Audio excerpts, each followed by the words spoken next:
Sikat na love team, kapansin-pansing wala sa ABS-CBN Christmas Station ID 2025. Maraming kapamilya fans ang agad nakapansin na wala ang isang kilalang love team sa bagong ABS-CBN Christmas Station ID 2025. Sa mga pasilip kasi habang nagsasama-sama ang mga bigating bituin ng Kapamilya Network, tila nagtataka ang marami kung bakit hindi na silaya ng tambalang dati hindi nawawala sa ganitong okasyon.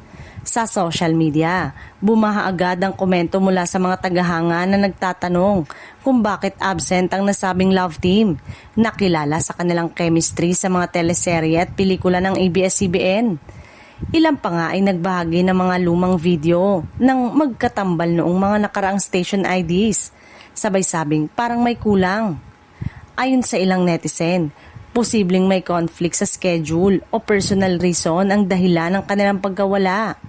May iba namang nagbigay ng mas intrigang pahayag na baka raw may kinalaman ito sa mga pagbabago sa kanilang mga karera o sa estado ng kanilang relasyon off-cam. Gayunpaman, nananatiling tahimik ang kampo ng dalawa at ng ABS-CBN tungkol dito. Sa ngayon, puro haka-haka pa lamang ang umiikot online.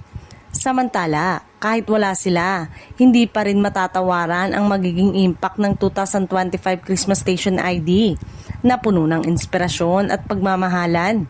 Patunay na tuloy-tuloy pa rin ang tradisyon ng kapamilya tuwing Kapaskuhan.